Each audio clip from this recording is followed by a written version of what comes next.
Item 2, roll call. Chairperson Geigle. Here. Vice Chairperson Portis. On the phone. Members Anderson. Here. Sandal. Here. Fortune. Here. Simons. Here. And Moon. Here. Okay, item 3, pledge of allegiance. I pledge allegiance to the flag of the United States of America and to the republic for which it stands, one nation, under God, indivisible, with liberty and justice for all. Item 4, moment of reflection or prayer. Does anyone have anything prepared? Go, hands go up. I think I got something here.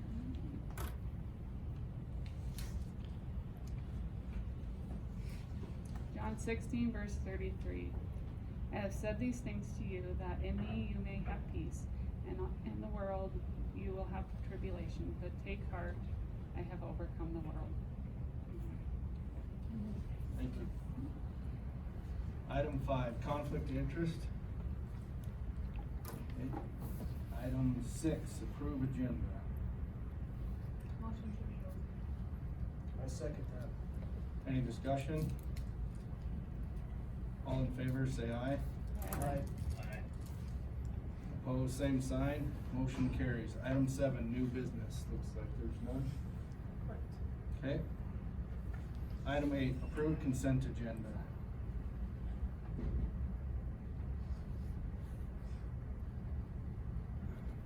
Motion to approve the consent agenda. I second that. Any discussion? I kind of brought this up and I talked to Amy about it, but Hope Dennis had quit before we approved the $1 an hour change. And she is included in this, and I kind of disagree just because she had quit prior to our approval of that. But she said it's in the November payroll. So I kind of think that that shouldn't be included, but that's my personal opinion. Like giving her a raise. Yeah, you're giving her a raise after she quit. That's.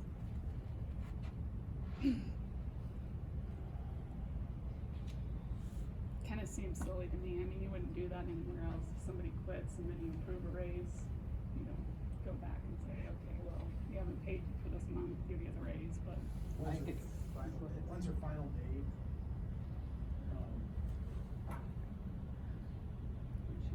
Our last day was November 4th. And the November payroll started on October 18th. So it was to include those 1, 2, 3 weeks she worked. I would personally just, in my opinion, is she quit, I don't know why we'd give her a raise, so. That's my opinion. I mean, but prior to deciding that, so. Yeah, I could see if it was afterwards, then maybe you would be stuck with it, but we made made the motion after she had already turned in her resignation. Okay, but our motion is to approve the consent agenda as listed.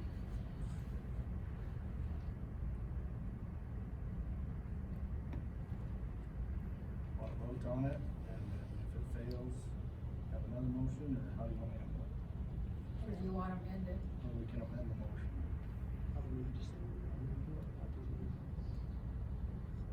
As long as it's all right with first and second, right? There's another employee on there that has since resigned, so I don't know if you want to not include them as well. Who is the other one that's resigned? Stacia. I would say no. If we have not, if this has not went into effect, and we have not wrote a check with that $1 an hour raise, I would say that they shouldn't receive it. No payroll ends this Saturday, this November payroll. Right. We voted to do this payroll on. The motion was to approve, $1 raise for all, hourly employees starting in the November payroll. And that was, those two are included as hourly employees portion of November payroll, that's why they're included. And, And that was at our last meeting, we approved that, correct? And I think the understanding from what I gathered from Candy is why we were offering these employees $1 outside of what we had been doing was because we wanted to retain them. So, right, I mean, that's why we. Well, yeah, that Yeah. was to be Yeah. competitive with, Yeah, so. I mean, obviously one quit one. so, you either vote this down or, amend your motion.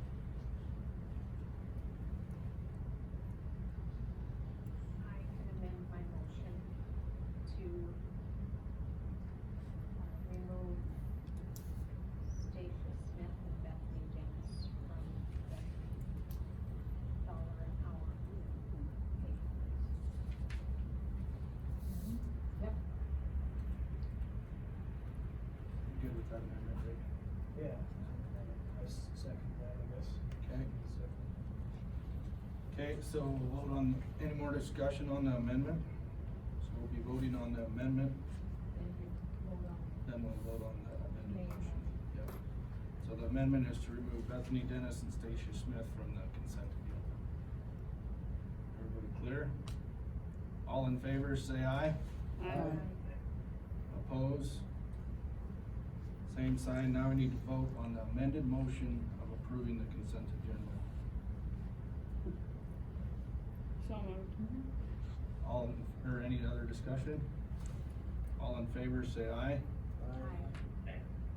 Opposed, same. I was like, we What's could have that? said- We didn't have a nobody second. seconded it. Rich I'll second. second. oh, I didn't think we needed one, sorry. I skipped that part. Okay, so we'll go back to the discussing the amended motion. No, you passed the We passed the amendment, amendment. now you vote on the main motion. Okay. You ready to vote then? Okay, all in favor, say aye. Aye. Opposed, same sign. Motion carries, and I abstain from both those votes. Okay, item 9, open forum. We have one person. Lily, Yes. you've done open forum before, right? So you kind of know the rules, 3 minutes. Okay, Okay, go ahead. you might won't understand anything I say if you're gonna give me 3 minutes, but I'll be quick. Well, I'm here, so my name is Lily Stone, if you guys don't know me, I'm Executive Director of World Economic Development. I'm here today, actually just to say thank you for becoming the members of Economic Development. And I probably should mention that we do have established relationship with school already. We do have 2 high school students on our Economic Development Board. It's one from the junior class and one from the senior class. I do have an intern from the senior class as well this year, and she's great. Actually, right now we're working on the event with school here. It's gonna be educational event for kids. I hope everybody's on this side is aware of this, right? So we're planning to have an event on November 22nd here in school for the kids, and it's gonna be open for public. I hope it's gonna be okay with school to attend this event. We're gonna have it's gonna call winter holidays around the world. So we're gonna have different countries represented, and we're gonna have a Native American lady coming and doing a bead workshop with kids as well here. So another thing I should mention, we do actually working on a project every year with school. It's called the Mailbox Project for the senior class. So we've done it in the last 3 or 4 years, I think. And a couple more projects we've done in the past that somehow directly affected the school. The development of 3 governors' houses that actually housed one of the teachers here in school. And earlier this year, we started leadership class as a pilot project, and we had 13 individuals graduating from this class. And the whole idea was to have those people to step up into leadership roles. And I'm pretty humbled to see Rich Sandel here because he is a part of the school board and he was one of the graduates as well. So once again, thank you for contributing to our organizations. And the last thing, I would like to pass invitations to our annual meeting. I would like to invite all of you to our annual meeting next week, November 17th. so you can learn more about our organization and what we do here in our community. That's it. Thank you. Thank you.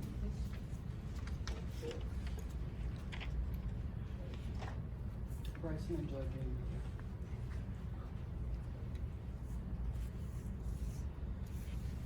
Thank you. Yep.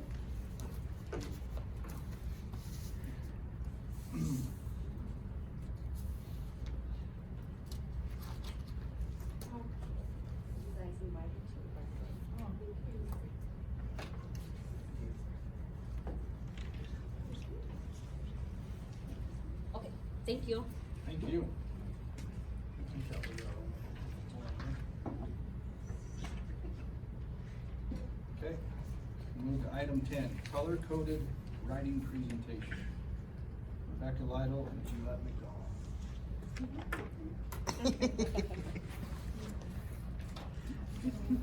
Thank you. McDowell.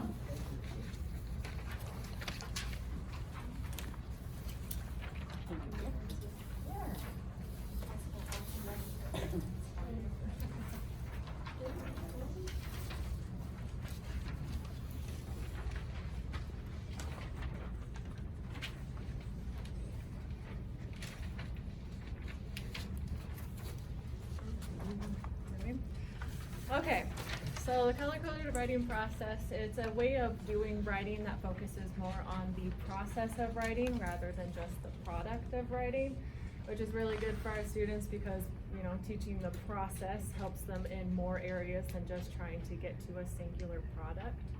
So the way that it does that is by having an outline, but if you'll see, it's not just your bulleted outline, it's a very in-depth outline. So what they'll do is they'll start with a topic and then they'll break it down into smaller sections so that it's easier for them to focus on a single section at a time. Because a lot of times when students are writing, they'll get overwhelmed with, I have to write a 5-paragraph essay. So doing something like this helps them to break it down into smaller parts so that they focus on smaller parts at a time, and it makes their goals a little bit more attainable. If you'll look, it's broken up into each little section is 1 paragraph. So, yeah, what do you want to add? So I did do a little bit of research on the color-coded writing process, and a lot of the reason it does work is especially for the kids who have trouble paying attention and staying engaged. The color process helps them pay more attention to what they're putting down on the paper and not get so easily distracted, especially since kids really like colors. Especially, I think it'll be helpful for our middle school students because they really like something that can grab their attention versus a black and white outline, which is a little bit more boring for them, but also, like Rebecca said, it just helps them break up the process. And especially for my high school students, I've noticed that they can get all the pieces on the outline, but sometimes transferring that over to essay format is difficult for them, including all the pieces, making sure it's in the correct order, the way it's supposed to be. So since they're writing it first in the color-coded format on the outline, then they write their essay in the colors as well. So anything that's in the outline in a color will be on the essay in a color as well, and then they'll turn it to black and white before they turn it in. But it just helps them make sure that all the pieces are there where they're supposed to be. And when we conference, it's easier for us to identify what they have and what they might be missing. Right. So like if they're working on their introduction, a lot of times they'll skip the blue line because it's the hardest part of your introduction. So then they'll be able to see easily if they do not have their blue line there. And then with like their information in their body paragraphs, sometimes you'll have an idea, but you don't really know how to expand it, or if we're using like a text to go off of and you want to find a quote for it, you might not know the quote right off the top of your head. So I even wrote mine on here somewhere. I said I wanted to find a specific quote from Martin Luther King's speech. So it's easy to see that, hey, I made this note for myself and I'm gonna go back and add to it because I can see I don't have enough information there. It's not enough red or pink or whatever color they're using. So I know I have to go back and add that extra information. And it helps them to see what more information they need to find and what they have yet to finish. Yeah. Another good thing about it is that using this makes it easy to write essays, not just in English, but if they're doing an essay in history, if they're doing an essay in science, they have a common template to do. So no matter what subject they're in or what grade they're in, they know where to start because they know it's gonna look like this.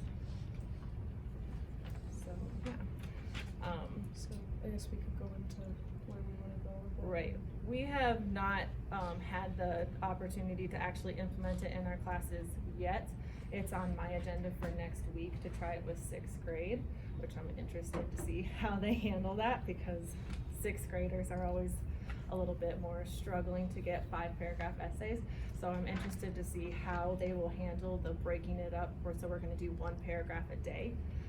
So we'll see how that goes, but I think just by having them start it in 6th grade, it gives them, you know, security and knowing that this is what all of my essays will look like, and it takes away some of the anxiety that they will have in not just my class, but other classes where they have to write, and it prepares them for high school because the language is the same.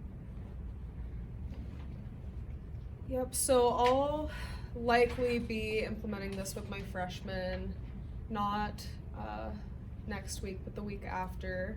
They just finished To Kill a Mockingbird, so I think this would be a good opportunity for them to practice writing essays for me, especially since this is going to be their first essay of the year with me, so I can really play with this and see what's going to work the best for them. From there, I'd like to go by grade level, so I'll test it out with the freshmen first, and if it goes well, then get the sophomores into it, and the juniors, then the seniors, but hopefully as we go through the next few years, they'll already be familiar with it. It's just this year is probably gonna be the most difficult year getting it implemented when it's brand new. And then as we get higher up in level, especially for me in high school, this format's a good format for the freshmen where they're still kind of struggling with writing a good 5-paragraph essay, making sure they have all the pieces there. But for my higher level kids, it's definitely going to be a little more difficult. It'll include more details and support, more points, especially for my seniors, where they should be writing 6-7 paragraph essays, 8-paragraph essays, the closer they get to college. So I actually have an outline for my juniors attached on the back of my outline. That's what my juniors are working on right now, so it actually looks pretty darn similar to the color-coded outline, just doesn't have the colors yet. So I think for me, it should be easier since they're already used to using an outline that's a similar format. Any questions? So, I can see how you would start this and especially be useful for kids who aren't good at writing and they struggle with it. But for those who are really good at writing, I mean, just guessing, I would think that this would probably be once they get to be juniors and seniors and they've used this like in junior high, that they probably wouldn't be using this, like they should be able to just mentally do it, I'm guessing. Would that be, I mean, would you guys agree with that? I would, and that's kind of the point too with, well, I guess I wouldn't probably keep this specific format where they're handwriting it and it's really simplified with the ones that you guys are looking at. It would look more like the one that's on the back, just maybe with that color coding incorporated if they've been doing it for a while with Rebecca and myself as they were freshman and sophomore. So I can't see my juniors and seniors this year taking on to it super fast, especially if they are really good at writing. But hopefully in the future, maybe it's a tool that they can use. Fall back on I like it. I think that's excellent stuff. Yeah, I do too. That'll help them a lot, just formulating what they're thinking and, you know, when I was in sixth, seventh grade, I think I rambled probably in my stuff. And, yeah, this is excellent. I think that's awesome. And colors known to like grab some of them, and I've even heard, way back using colored note flashcards, to recollect. And this, they can see blue and think, okay, what, I'm missing something. By the time they're juniors or seniors, they might not need it. They're thinking in their head, okay, I need support and details. Yeah. That's what you need, so that's good. Sounds good. You like it? Thank you. Thank you. I should ask, do we have to buy colored pens and stuff then? Plus, Supply we can maybe list get or some something. highlighters that we can use. Okay, item 11, approve surplus items for disposal. You didn't receive this in, your board packet, my apologies, we didn't have anything on it till today. So I did print it off and include it on your, with all your documents, it's just some old curriculum that was added. I gotta tell you, the older I get, the less. Well, you know, it was. I seriously think. Squinting. What it is just. No, I can read it enough. I'm If you just, hold it I'm just, back, yeah, I'm just, you gotta find the How way. you could get. Yeah, I can see it, I'm just, I printed it and then I was like, oh dang, it's a little small, but. I'm doing okay. Nothing too carried away there.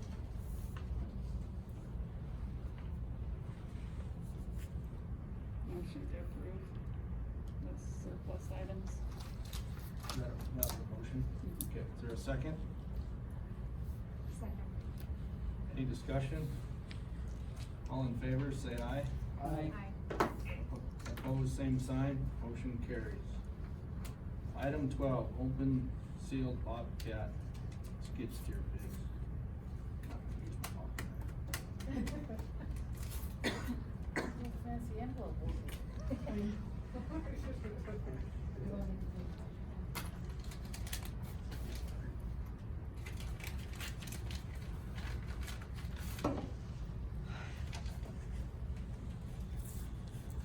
Want me to read the names and the dollar amount?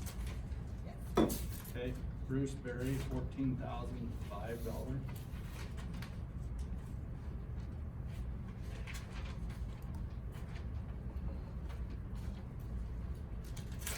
Dennis Sharp, $24,101.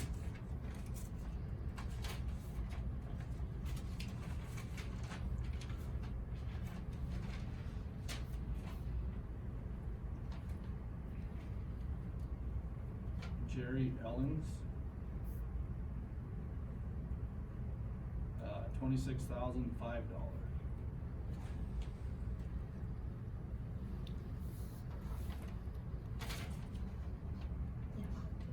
Okay. I guess we need to vote to approve which bid we accept, right? Correct. Oops, sorry. Accept the high bid. Okay. Motion and second to accept the high bid of $26,005. $5, Yep. Jerry Allen's. Any discussion? Does this have attachments or it's just the skid steer? Just the skid steer. Any other discussion? I'm sorry, who was the second? Tom. Thank you. Okay, all in favor, say aye. Opposed, same sign. Motion carries. Alright, good deal. Item 13, ASB SD Delegate Assembly Discussion, standing positions and legislative resolutions. Okay, we still have some struggles getting a delegate to go. You're gonna go? You made it work? Alright, I said something about going fishing, so maybe it's a. yeah, You know, Yeah. It's gonna be a good time. yeah, okay. Yeah, I will need some, I guess some guidance there, what I'm supposed to necessarily do, I don't really got a packet here. Like, just Well, here's the legislative resolutions that, they'll be looking at for this upcoming year. The state funded preschool, they're still, you know, we're one of 3 states that did not fund, preschool. And, there's considerable data out there that shows the benefit of preschool. Let's see here, there's still the same standing on the school, compulsory school attendance. Let's see, where it is, okay, here's one, proposed adoption, content standards and curriculum adoption. Supports the authority with the current state statute and South Dakota State Board of Education standards to adopt content standards for accredited school districts, and of the local school board to implement curriculum within the content standards that's best suited for their local school district without additional statutory intrusion that dictates what each board must adhere to. The South Dakota Board's, the rationale is that the South Dakota State Board education standards in the local school districts across the state are best suited to make the decisions regarding what content, courses, and instructional materials are best for K-12 students in South Dakota.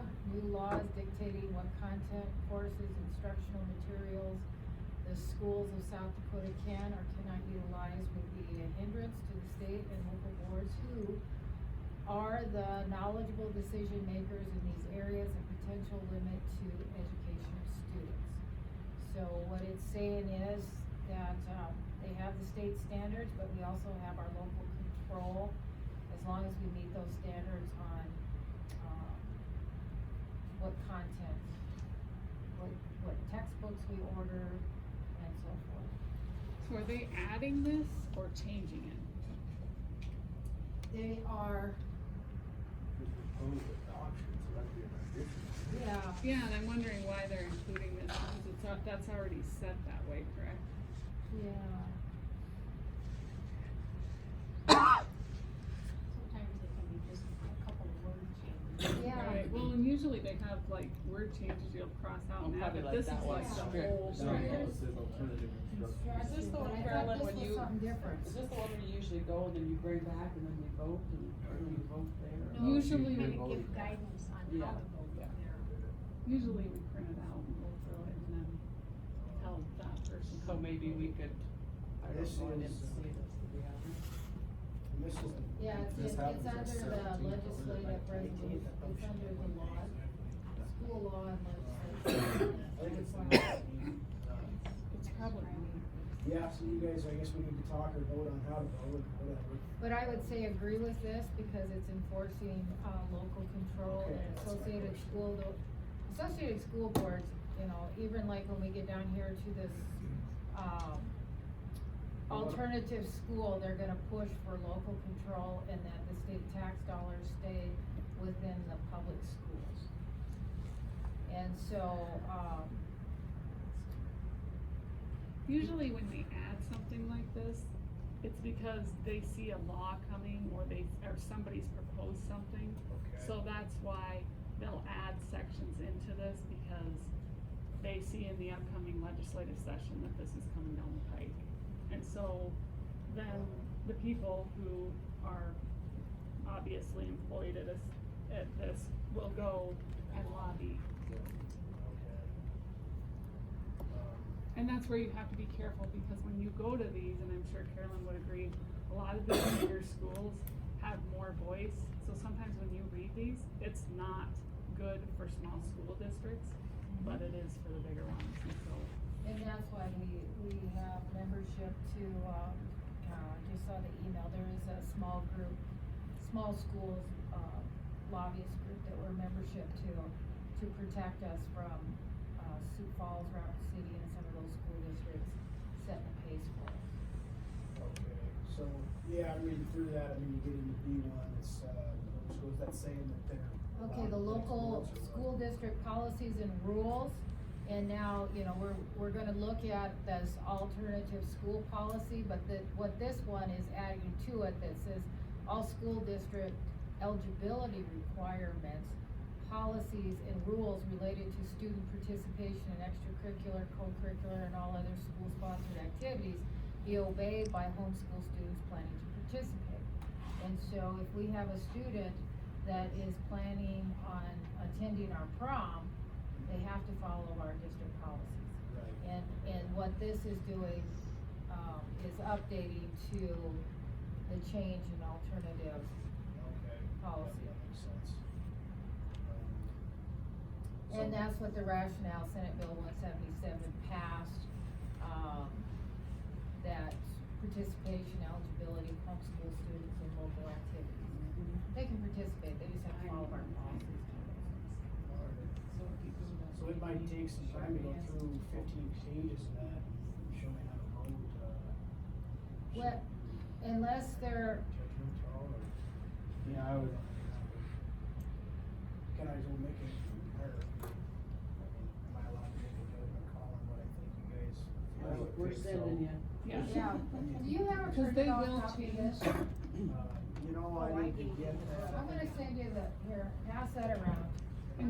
And it's not color, cause And they will change things and make amendments, so you have to use they're two them. separate, one's the Oh, state and legislative one's. We trust you, Rich, you're sending you. Yeah, okay. Yeah. Thank you. I'm not taking a peek at this. I would guess if you just see anything off the radar. If I see some off the radar, And you know then- how quick the voting is, I can call. Yeah, and I will show you, tonight they're doing a Zoom, Wade Hogan is doing another Zoom, that's gonna go over this again, he did one the end of September, and the link is on here. But I'll send that link and the new link out tomorrow, so you can get on and listen to him explain. He does, yeah, and, you know, I like to listen to him because he breaks it down, because, you know, there's times when it's like, well, why are we, what's the big deal over this? And then when he breaks it down, it's like, oh, I see, because he can see the future implications coming up. Yeah, there's legal jargon almost in there, but, you know. Yeah. Charter schools, Associated School Boards opposes charter schools, so that funding, continues to stay in our public schools is the way they're set up. Yeah. They're just striking out, thinking it. Yep, That's all they're. their standing is to continue to oppose charter schools. Okay, so I didn't miss that. Yeah, they both. One's Yeah, a- I think I need. So one is yep, you do. Okay, One is your, standing resolutions, and the Yeah. other is your, standing funding for positions, and the other non-public ones are. education, again, they would like to, there's going to be push in legislation that's gonna continue that, state funding follows the student if they go to a public or they go to a homeschooling situation. This continues to be opposed, and it continues to be opposed until they start doing all the things, set up all the requirements that we have to go through, like the accreditation review, and, provide special ed services and so forth like a public school does. And so, in all due reality, it isn't, unless a private school starts to take on these responsibilities, there's opposition to allow those funds to go. So, you know, they have, but in the end, when they take all that on, it's basically a public school, so that's where that stands. And that's why they stand on that. If you take and allow dollars to follow each student to say, let's say a private school, that's less money that we have for our public schools, and that is also less money for high needs students.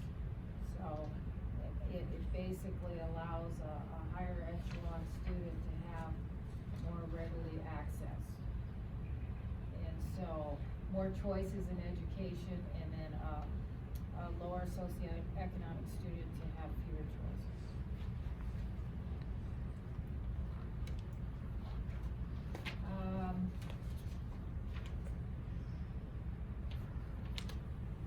private school scholarship program opposes law against allowing any tax credits from the insurance company premium, an annuity tax, or any other private entity to fund private school scholarships, and permits contributions to remain anonymous.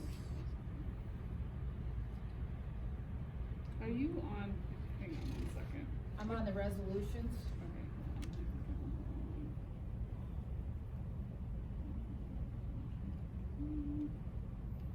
Sorry. Okay, so Looks again, like some of these are just changing some language. just some language, again, this is, Oh, I'm farther down. Okay, sorry. Yep, you're good. okay. Which one is that? Local governance, this is the, I kinda- transgender legislation. I kinda wanna make a comment on this because my worry with this is, so it includes the South Dakota High School Athletics Association. And I do not think that they should be included in this because my worry is that that the South Dakota High School Athletics Association, if we're obviously a part of them, they're gonna force schools to allow, because this was a discussion probably, whatever it was, 4 years ago. And some of the bigger schools wanted to, force schools to allow transgenders into the bathroom of their choice. And so I do not think that we should include the South Dakota High School Athletics Association in this. I think that proposed amendment should be voted down because of that. This is, Number 7 on the local government Okay, regarding transgender. okay, let's see here, the rationale. Local public school boards and districts as well as South Dakota have been met with these matters previously and have prudently reached a decision that works best for all parties involved. It's open. And that's making accommodations for, private bathrooms and locker rooms. well, the resolution here that I'm seeing, it says the ASBSD supports the judgment and integrity of local public school boards and school districts to act in the best interest of all their students, school community, show respect for all students, staff, and other individuals, including transgender persons within the parameters of existing law and the South Dakota High School Activity Association's policy and procedure on participation. So, It's adding that That's to the adding that. resolution. okay, that's It's what adding what's it's underlined to the resolution. Right. What's in black In is a already Lane's nature, a resolution.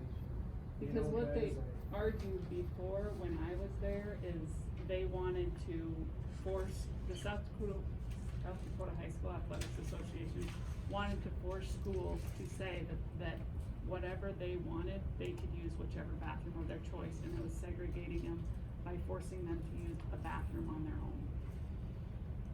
It was a very heated topic, whatever it was 4 years ago or whenever it was. do we wanna have a vote on this one on how I should, I think we just took consensus. see it? I mean, my good judgment would tell me to keep this, decision as close to your local public school board as possible. So I'll make a vote here. No on that one. Yeah. Everyone good with that? To make the change to include South Dakota High School, we wanna keep that separate. My best judgment would say yes. That's just fine. Yep. Okay, mental health, we're gonna continue to see more conversation about mental health. This includes personnel and staff in the mental health challenges, Oh, and that's personal. yeah. That's right, isn't it? Yeah. You know, we have a wellness committee and they're already making discussions of different things, that not only physical, but mental health. Nothing there, safe schools stays the same, board training, gosh, I'm doing a very poor job of, board training is the same, school board and bond elections. Okay, this is going to be a hot topic probably for some time. And the Associated School Boards opposes any legislation that mandates, that public schools, annual school board elections or special elections or both be held on any date other than determined by the local school board. What they want to do is have school board elections in November when you have all your other elections. And, there's legislators out there that feel that there would be more involvement with board elections if they have it the same time in November. Now, our fiscal year starts July 1st, so that's why local school boards and cities set it for April, okay? The argument against this is also that it would, if we were allowed to set our own election dates, it would keep it bipartisan. Non-bipartisan, is my social studies. Which is how I think it should be. Should, It yeah. shouldn't be a And so, what the Associated School Boards is saying is leave it alone. Don't tell us when we're gonna set our elections, okay? And I agree with that, and I think that we should continue, you know, with the city and so forth, but if they make that change, then that's going to really mess up the way the school year is set up. When do you bring these new board members on in a mid-budget year instead of the beginning of a fiscal year and so forth? Well, we have a relationship with them, built. With the city. Yeah, doing it, and besides that, honestly, if people are going into election in November and they're not coming in to vote for that, then they don't really have a real care about it, so they're just marking something, you know, I mean, like the rest of us don't. So, yeah, so we're gonna vote yes on the resolution here. Yeah, Not bad. Yeah, that makes sense.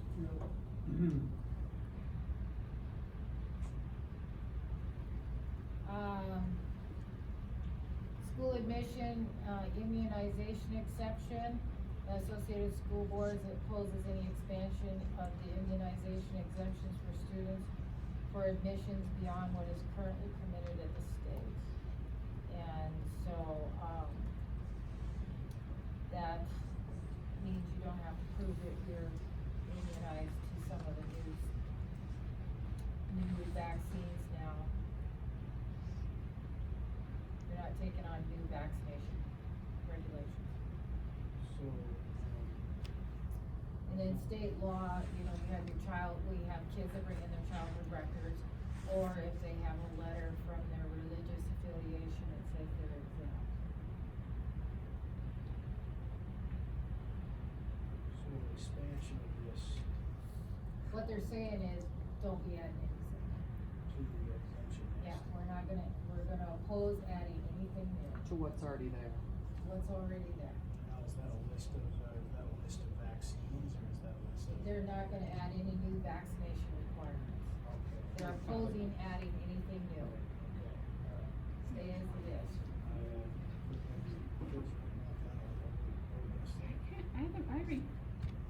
Maybe I'm not reading that right, but when I read that the other way. Opposes expansion of the immunization exemptions for students and school admission beyond what is currently permitted in That's kind of state what I law. thought too. I'm reading it the other way. Are we looking at that the right way? They're not wanting any more exemptions added. Right, Yeah. Not vaccine exemption. yeah. I don't really see why they would add this because, What's it do? yeah, why would they add that? To me, I mean, that doesn't make sense. Yeah, I don't know. Look, I can't read the rationale. The rationale, the current immunization exemptions for students, for school admission in the school law provides sufficient personal rights and protection to families and students who fall in those criteria, as well as safe environment for fellow students and staff, school staff. Expansion of these exemptions would endanger the health of students and staff and the safe environment provided by schools. See, and the reason that I would vote that down is because I think it's their personal choice, and I feel like what they're going after is the COVID shot. Yeah. Is there somebody we can call on this? Wade Hogan would explain it better. Yeah. I would say no. I'm gonna vote no on that, unless, otherwise. I would say no. I'll give you. way I read it is that you weren't required to go get a COVID shot. Yeah. Is that right? Well, I think they're trying to find if they make it, that we have to, somebody will come up with an exemption. That's another reason, other than religious exemption. Okay. That's how I read it. And when you look at the current plan, I mean, when you look at your current events right now, that's obviously aimed at COVID shot. When you, I mean, Could be flu shot too.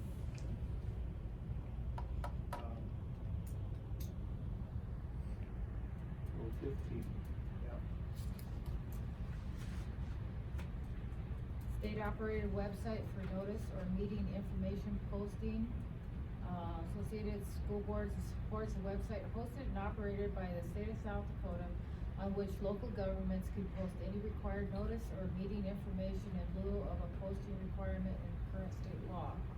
Okay, rationale, a state-run website replacing the current posting requirements in state law would provide a centrally located platform for local governments to post notices and meeting information. Save public funds currently needed to pay for those posting requirements and provide South Dakota residents with easy accessible location to stay up to date on actions of their local government bodies.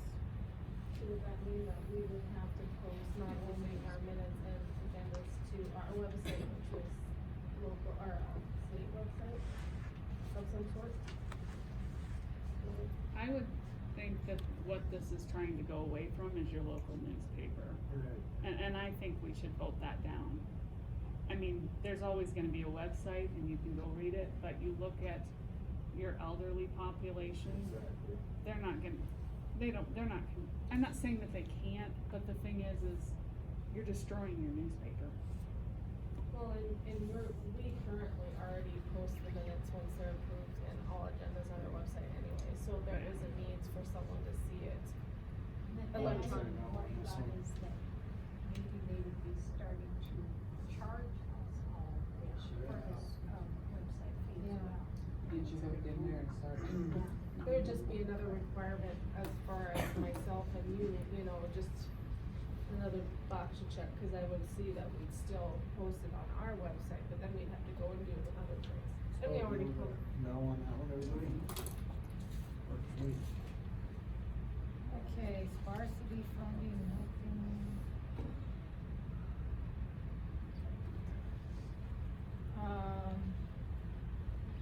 Associated School Boards opposes legislation exempting parents and guardians who provide homeschool instruction from property taxes. What that's saying is even though you homeschool, you still gotta pay your property taxes. Inflation. Oh, is it, yeah. Well, I don't know, I might wanna start homeschooling, not paying. Right. You That's know, a yes. gonna vote save me a there. ton on taxes. Yeah. Yeah. So what have you done on property? You get a Yeah. refund?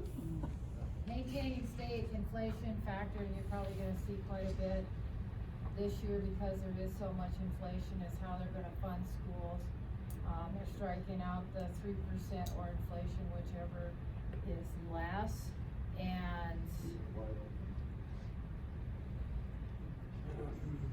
supports the adherence to the state inflation. Now, this 3% of inflation there, to annually receive an increase in state aid. What's the rationale?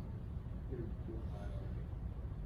It's all that long stuff there. Right there. Yeah, but they're, Like the red just go on the inflation rate, that's what they want. Instead of, the 3%, this goes directly on the inflation, rate of inflation. My only question would be is there a huge jump in that sometimes?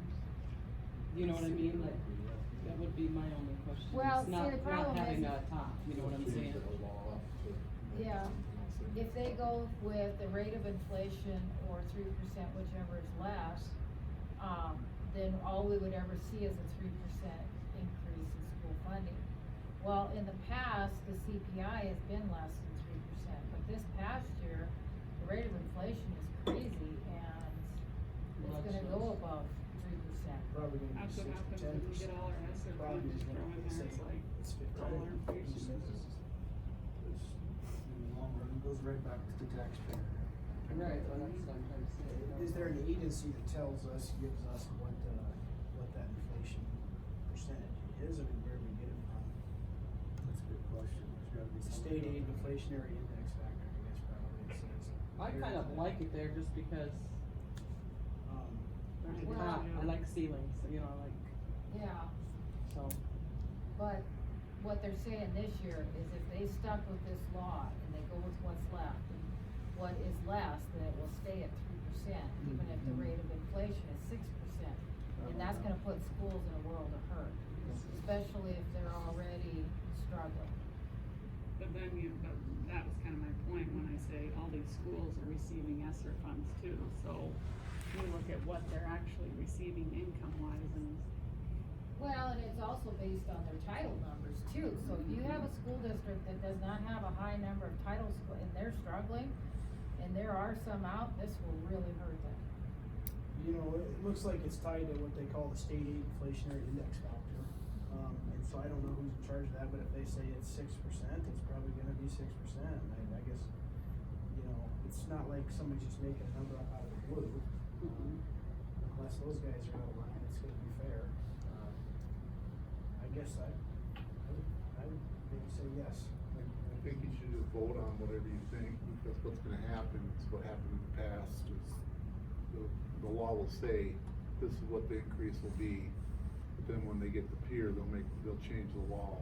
And, Yeah. and that's what happened, we lost, did they cut 10% or something? Did they do Yeah, that? they haven't always followed their own law.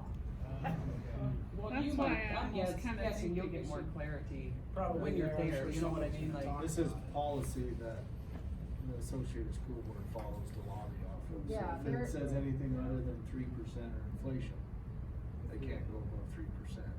And if this group says no to this, group saying no, well, when they go lobby, that's what they're adhering to.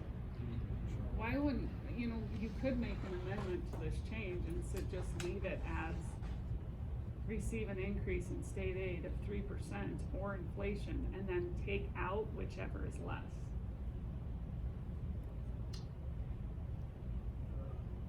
Right? Then you're covered. 3% inflation, You get whichever. 3% now. Or, Every year, yeah, or whichever. rate of inflation. I Yeah. just think that wording is important in there, that you should have that 3% or inflation, and then take out whichever is less. So you have a bottom Right. or top. Well, the way this is, you would have a top, where the state aid inflationary index factor is, that would be your top. And, the thing is we don't have a way of stopping that from going to 20%. Right. But, honestly, if it's 20%, The it's state's not. 20%, we're still. Well, but I think it's gonna be an interesting thing, because we also have a whole lot more sales tax revenues. And how are those gonna be utilized to fill in this gap too? I would say go, you're gonna have a lot of discussion on this. Right, I just think I'll there's do what I clarity, think, Yeah. there's gonna be a lot of kind of discussion, you get some Yeah, I'll clarity. do what I think makes the most sense, but going to this, know that I do think if the inflation rate's 8%, I think that's where we're gonna be. But That's scary, there's no top. This line is drawn in this right now, because the rate of inflation is above 3%, and if they stick with this, We're getting 3%. we're getting 3%. That's what they're going. It'd be interesting to see what the debate is all the way through the legislation when it comes to school funding.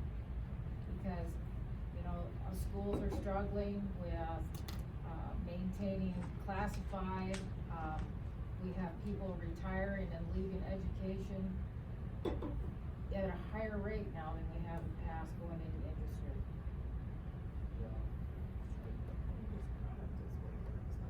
Products, groceries that, what we're buying in our kitchen is more. Our kitchen bills are astronomically and you're not gonna, on the whole, you're not gonna make a statement that, yeah, we're done buying food, it's, the inflation rate's 6-7%, that's usually Yes, it. yeah. So I don't see why the school would be necessarily any different, as long as we're tied to that. So I'll do what I think is, best, I guess, given the discussion there, but for now, this will, I think, yes. Okay, Associated School Board supports a waiver process option for school districts to seek relief from accountability requirements, including but not limited to meeting the target teacher compensation and general fund reserve caps in a fiscal year where school districts are not provided, statutorily required increase in state aid. Waivers from accountability requirements should be considered. And so, this one is, Just block us some wording, but. Why yeah, would you this want is to some say change, and again. considered instead of waived? What now? Why would a school district want to say that it should be, I think it should be waived and not considered.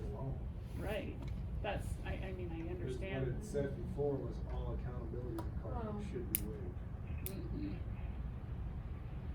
We had to go in front of the, school accountability board because we did not meet teacher compensation that first year. Right, And it was not waived for us. that's We what had I'm to saying, it increase should our- be waived. That, The law, this is policy, not law. Statutorily required increase in state aid. Waivers from accountability requirements should be waived, not considered. All Waivers is human. Yeah, I think it's The because waivers- it's a They're different saying form, there's so all saying should be. accountability. Okay, so waivers should be considered. Yeah. Yeah, so we're talking about the end. They're So wanting it's to just, change it it's to waiver changing the should be- language. Mhm. Let's go from that. I am. All accountability requirements should be. Yeah, I think it should be. Okay.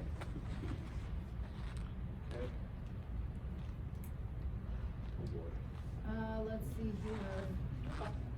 Yeah. Take it out or what? Deleting, reason for deletion, additional funding has been provided for schools to assist in covering COVID-related expenses. So this is just an update, amendment made,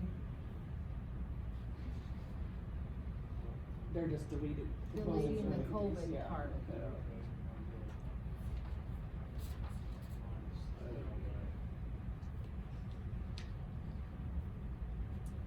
In one-time monies, okay. Funding for participation of homeschool students in public school district interscholastic activities. Associated School Board supports state funding for public school districts for each homeschool student who participates in any activity. And then this goes back to the homeschool, Senate Bill 177, and, there should be funding for student participation. Yeah, Sure. Yes. Reasonable. And I know if you had a homeschool student that come in for, let's say, band and choir, we can count them as like, 0.2 of a student, or however the decimal works out, but this is more for activities as well.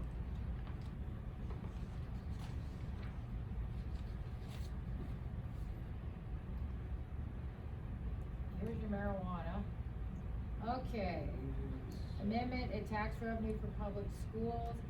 Associated School Board supports to receive tax revenue in public schools from the sale of marijuana, which is legalized by the passage of constitutional amendment A. So, we want some of those revenues. Did you look at 13? Did we miss that one? No. Target teacher salary accountability target. Through that one. Okay. I didn't see 13, it goes from 12 on to, the one I did have a question on is the half-day sales tax. Okay. I'm looking at the one on the Associated School Board's website, and it has a 13, and it says implementation of new target teacher salary accountability targets, proposed adoption. Is that on this page, standing positions? Yep, Oh, well, we haven't gotten there yet. it's right under what we were just talking about, funding for participation of homeschool students. Okay. I wonder if they've changed that. Amendment, okay, this is where we're at, right? Yeah, we're under C, and then 12 is the funding for participation of homeschool students. And then right under there, 13,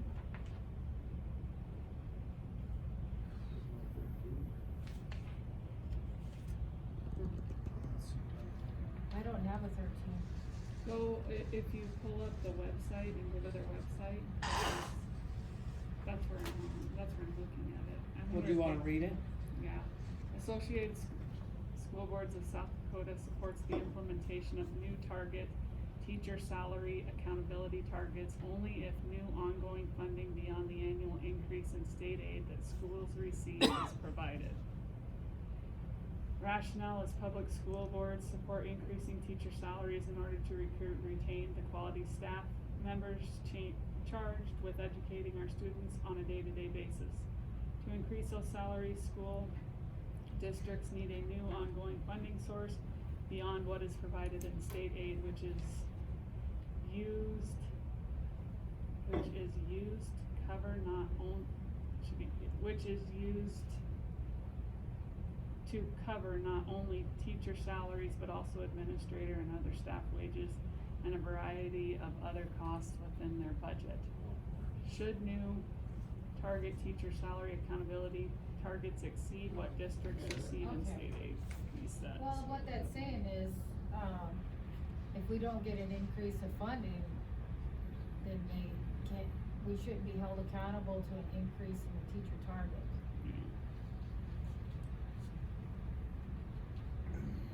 Is that in your packet, Rich? It's not in my packet. They must have added them. They maybe added that, I'll make a note down here, but that would be, now is this under C? Is this C? Yeah. Can you, It's right can you under get 12. this and download it, print it, color for Rich to do that? Oh, yeah, that can be helpful for some. Yeah. I'll just go off the website then. I did download this a month ago, so they had it. And who knows, by the time you get there, they might have Might be more. changes. Right. But you're looking at a couple of things. Okay, there's the marijuana and wanting some of it is to pay for the regulatory costs for, state that have been covered. Additional revenue will benefit public schools by allowing them to maintain educational programs, pay teachers and administration a competitive wage, and continue to provide a high quality education for their students. Yeah, we'll take the money. I'll take the meter rationale, we'll just take the money. Yeah. So what, did we ever, so did we end up finishing about that teacher pay deal on 13? That's about that, yes. Oh, yes? Yeah. And then I did have another question for you guys. There's, the half penny sales tax. That's not changed. I guess you wanna continue with that. What, is it coming up, or what, are you passing? No, there's already? no, Commitment to the half penny sales tax ratio. they'll still continue Yeah, to, they'll just still push for it as it is without any changes. And now there's two under the parks committee. That's B2.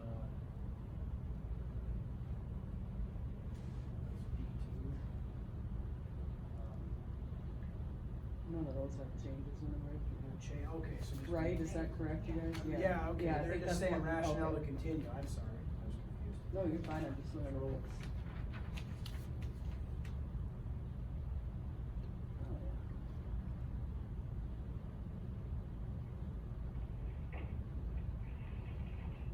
yeah. I'll email the updates to you guys tomorrow, but Amy is working on printing off color copies. That's all the resolution then.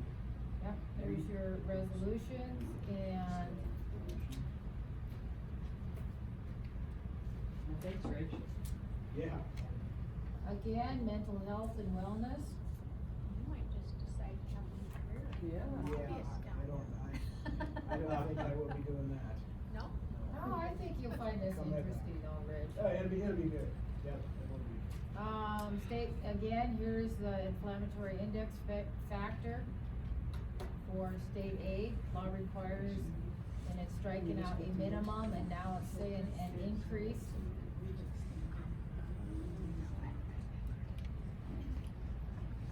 These are standing positions.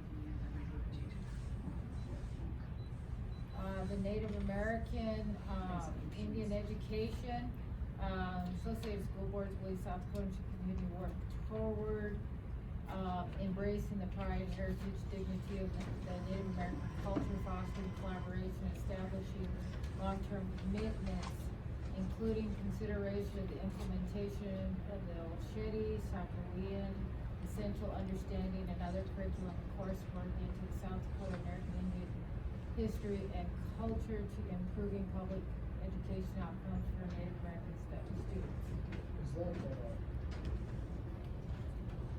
Is that something that came after that I don't have? or I is think it's that other one, where it's that little, that's what I was confused about, one is smaller than.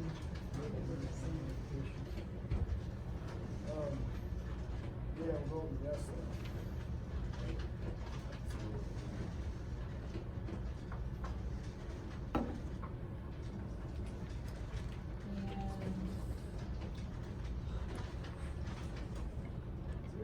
Let's see, I thought there was, okay. Student achievement, public school administrators and teachers provide an excellent education to their students and to ensure that remains, each should be fully certified and staying up to date with their continuing education credits. Educators not certified should be working towards certification. As educators continue their education, it is also necessary for school boards to work towards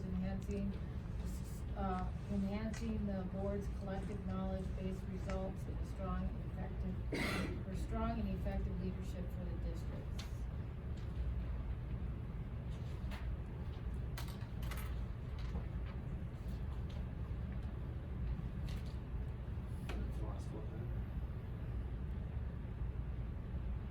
Yep. Yep. Alright, we should be good there. Okay. Thanks, Rich, for Yeah, taking do that on. do I just drive down, which is fine, or how would I handle that? I think it should- I'll send you with the school vehicle. Okay. You can stop, pick up your key, and I'll probably send you with them Paul out here. Yep. Yeah. Yeah. It's just a one-day deal, right? It starts at 1 o'clock in Pierce, so, Bring the keys, but I understand. yeah, don't get rid of the keys, so I'll come get you. I got my keys in. Yeah. Okay, anything else on that? Item 14, first reading administration evaluation policy, file CI and physical enforcement. Okay, and these are all in the policy updates.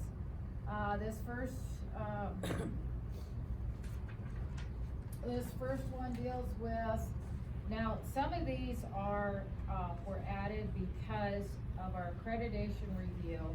So this administrative evaluation, policy is what showed up on our accreditation review that we need to have in our policy handbook.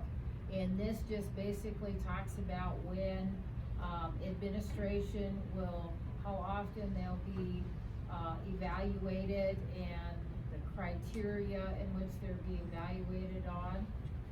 This is a recommendation from the Associated School Boards. I And thought how, we had that policy already. we have it for the staff, in the certified and classified, but not for the administration. With my 22nd year, I've never seen a policy on administrators. Well, the reason that I say that is because the previous year, we actually went through, or 2 years ago, we went through and actually read You have a administration review. That's why we knew that it had to be done in it was supposed to be done in January. Right? I think that was the superintendent's It could be the evaluation superintendent from the evaluation. Associated School Boards. And you're saying this is just overall an entire administration? Oh, because I thought it included both. No, Okay. No, you have for your staff, you have for your superintendent, but there's a gap. Okay. Are you sure, Chuck? Yeah. You get, all these policy updates are in this folder. And then the other one is the one I showed you before, and this is the first reading for this. We had legal reference to, South Dakota Codified Law 1332-2, but we need to add 13-32-20, and that talks about, the restatement seclusion from staff. That policy is the same, just add that on the bottom, right, Andy? It's the same policy, just another reference that needed added. So, Okay, and those are both first reading. first readings. Okay, so item 15, second reading of Title IX policy, file GBEE. That was continual, last year we did 2 readings, but didn't do the third, so. Start over. doing it all over Yeah, again. we're starting over, so Okay. this will be the second reading, so next month it will be up for the final approval.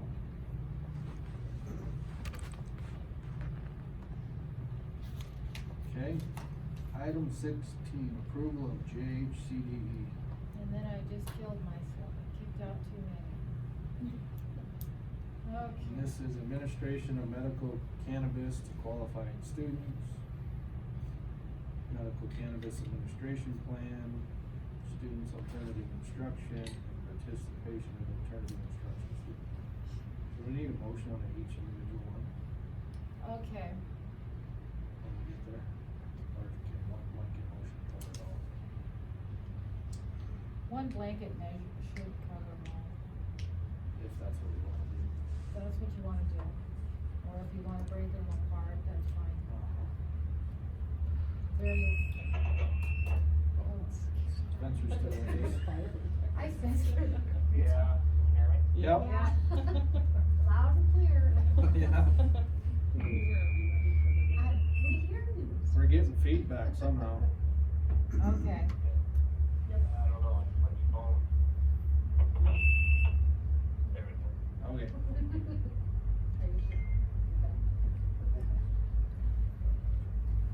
You want me to open any of these, or? Just to clarify, I mean, I think I'm gonna throw this, I say this since this is the approval thing, I'm just making sure the cannabis thing, that's, I mean, if it all gets passed through, we're just prepared for it to be there. I mean, that's, yeah. November 18th is when people can start signing cards. And, this will put set guidelines on how a caregiver can dispense to a student. Now, if we go through legislation and let's say this upcoming year, they say, no, we're not allowing cannabis anywhere on public property, then that's a game changer. That, So we have to go back and change our policy. well, it would, yeah, it would take out our policy, because it can't come on the ground, so. The way this stands now.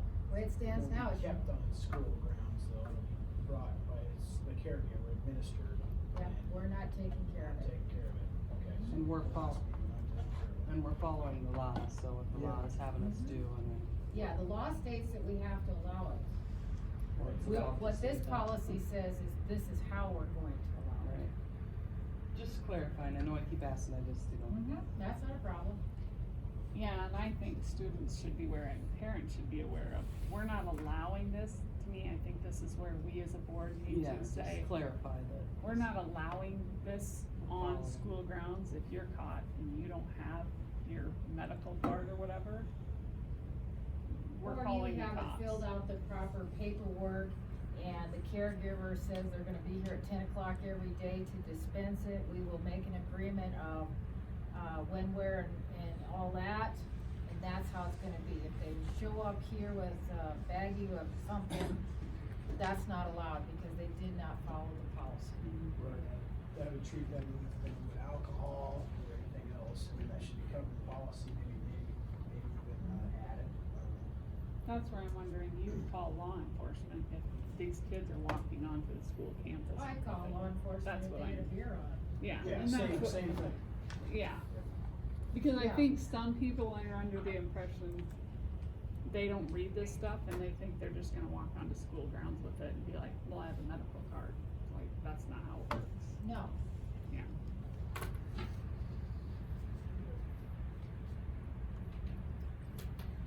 Well. Okay, any other questions on any of these other three? Who, they're on here, there's four total, right? So this is what you need to keep all these.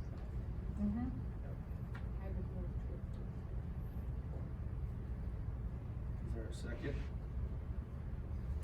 I second that. Any discussion? And we received these from the state. Just so the public basically knows, we didn't write these, we No, got these are from. recommendations from Associated School Boards, Legal Services, and there's a lot of area schools that have adopted similar, I mean, they downloaded the same thing, so there should be some consistency from school to school. Okay, any others, questions or discussion? All in favor, say aye. Aye. Opposed, same sign. Motion carries. Item 17, elementary principal report. Mr. Sikora? Okay, report cards for the first quarter are going home tomorrow. Parents and guardians need to ask their child for their report card. If they don't get it, I recommend they look in their backpacks, their trash, the desks, mattresses. The dog's mouth. If it can't be found, they need to call the school and we'll print another one off for them. I also want to thank the Wall Booster Club and all the sponsors for their generous donations to the school. The teachers have been putting them to use with such items as science materials and items on the playground. The playground items is really fun to see because the students are really working together, building McDonald's and having drive-through. They also been drawing roads on the blacktop and stuff that we've been getting. It's really fun. So the only concern I have about that is new playground items, and will hurt our football and basketball programs because you're not playing as much basketball or football. So Creating artists. Architects. well, yeah, with December coming, parents and guardians are encouraged to look for dates and times for Christmas concerts. I haven't seen any final dates on that, and we'll send those out when we get them. The purpose of collaboration is to use the expertise of our staff to find ways to meet the needs of the students. And at the K-5 level, we're in the process of reworking how we're collaborating. And the initial intention of this process was to do it so we can do it electronically. However, at this point, we're revisiting the process as though we're gonna continue doing it in person and see how that goes before we jump into the electronic format. And that's something that we've been doing since 2008, and it's really been a good deal for our kids because teachers are able to bear down or look at what our students' needs and then develop interventions so that the students can achieve at a higher level. As you know, we're doing a comprehensive needs assessment, and we're gonna need to gather some information from our students in grades 3 through 12. And we're gonna do that through surveys. 6 through 12 have done surveys in the past, and it'll be new for 3 to 5 students. And I'm currently preparing a presentation that I hope we can put on the website for parents and guardians to view before we have students complete the survey. So I'll be sending out a link to that presentation as soon as I get it done. So You're gonna give surveys to 3rd through 5th graders? yeah, it's just a simple question, and they click a smiley face or a frown or a sad face kind of a thing. I'm just wondering what kind of questions you're asking. Well, It's it's- just I because can't- it's a Well, when we did it at Weston Springs, it was a lot like, I like school. And it was, I feel my teachers are nice. I'm comfortable in the school.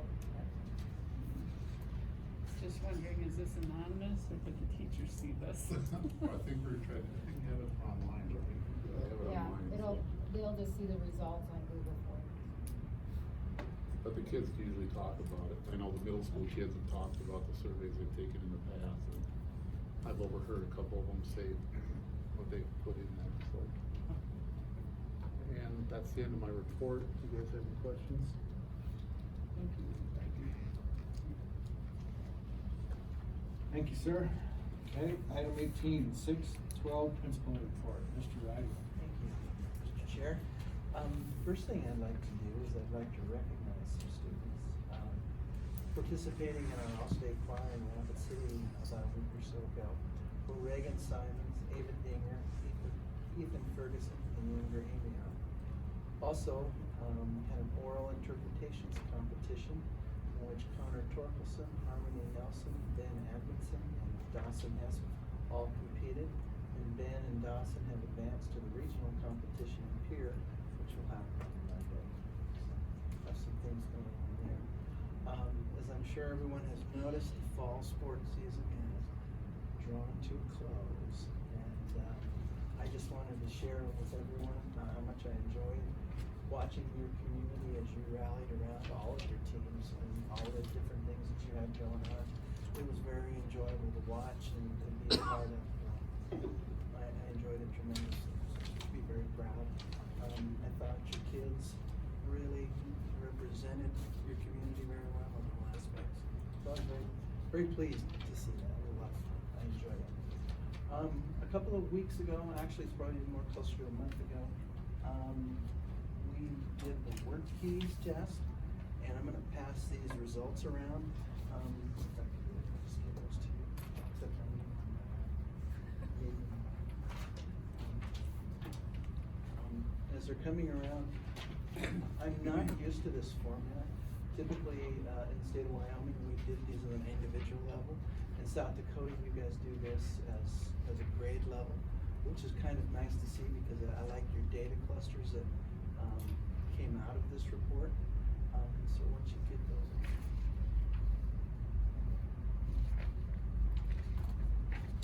There are 4 categories there from platinum all the way down to bronze. And you can see that we had 6 at the platinum level, 3 at the gold, and 9 at the silver, and 3 at the bronze. Not gonna tell you where that's situated or anything like that, but I did come up with this because as I was studying this, there are some correlation tables that go with this so that you guys can take a look at the levels.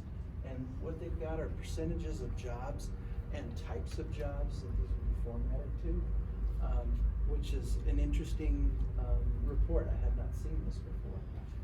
And so just pass that around, let you guys look at those things. This test is centered around applied math, workplace documents, and graphic literacy. Like I said, the reporting is unique. I'd not seen this done this way before, and I kind of appreciated the way they're developing your certification programs. So I wanted to share that with you. A couple of other things that will be going on. Veterans Day program is going to be Tuesday morning at 10 a.m. And as Chuck alluded to, we are also preparing for the comprehensive needs assessment work. They will be here to interview on Wednesday. We have put together cohorts that personnel from Rapid City have come in and interviewed. And once again, we'll be doing surveys as well. So we should be able to generate some reporting in the next few weeks after that's done. And so for that, that's all I've got, unless you've got any questions for me.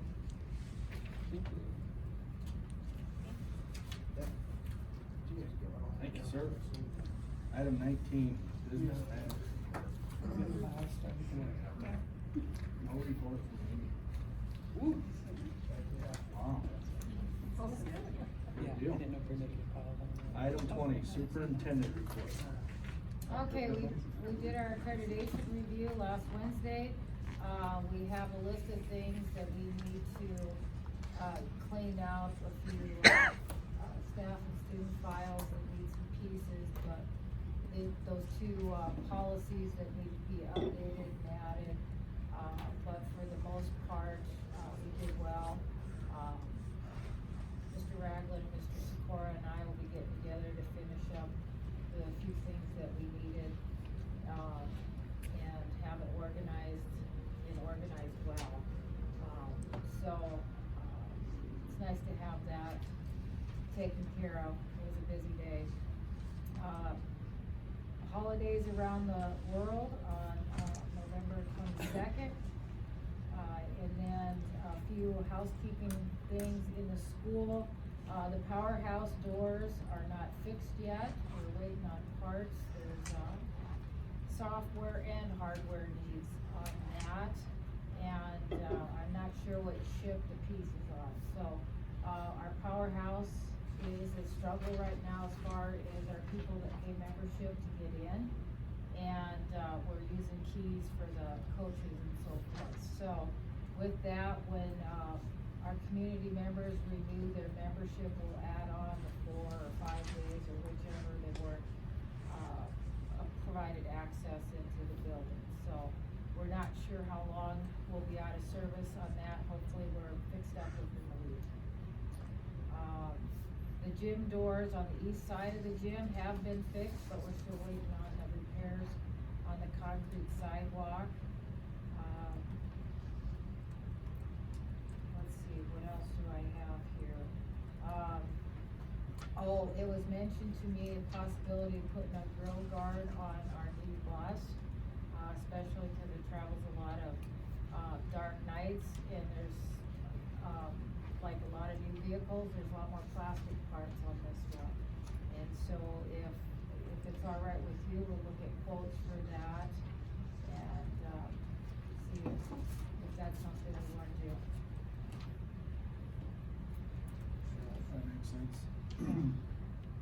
So with that, we'll be meeting the building and grounds committee will meet again on December 10th with the architect. And then, curriculum and instruction, were you guys game for changing till next Tuesday at 5 o'clock? So, start working on what we wanna, some curriculum and instruction needs for next year, so. Get ready for next year. And just to follow on that, if I can, because you and I visited a little bit, when I was talking about those policies and all of us getting something. If I'm correct, we kinda thought maybe December we could have a policy thing to take home with us and then January look at it. Correct? Okay. I mean, that's what we Yeah. talked about, right? Yep, yep. So we should be getting, hopefully, policy stuff at the next meeting and then, but not do anything yet, but revisit then in January, like, just so we have a chance to get eyes on it. If I get them done sooner, I can. Sure, yeah, Text you no guys. worries, I just wanted to. Mhm. Yeah, I did talk to Tommy, you know, about what was the timeline on it. Right now, my focus is on the curriculum instruction committee and the building and grounds committee. But once, you know, January board meeting comes and we start, you know, looking at the upcoming year, I would like to start pulling in the policy committee and looking at those handbooks. I did have one of our substitute teachers, she did volunteer, actually, I didn't have her do anything, she volunteered to take the handbooks home and went through and proofed them all. So I'm like, oh, thanks, so she found some repetition in some, and, well, we got a little started there. So, anything else? Thank you. All right, executive session. Make a motion to move into executive session according to SDCL 1-25-2-1. There a second? I second that. All in favor, say aye. Opposed, same sign. Motion carries. We're in.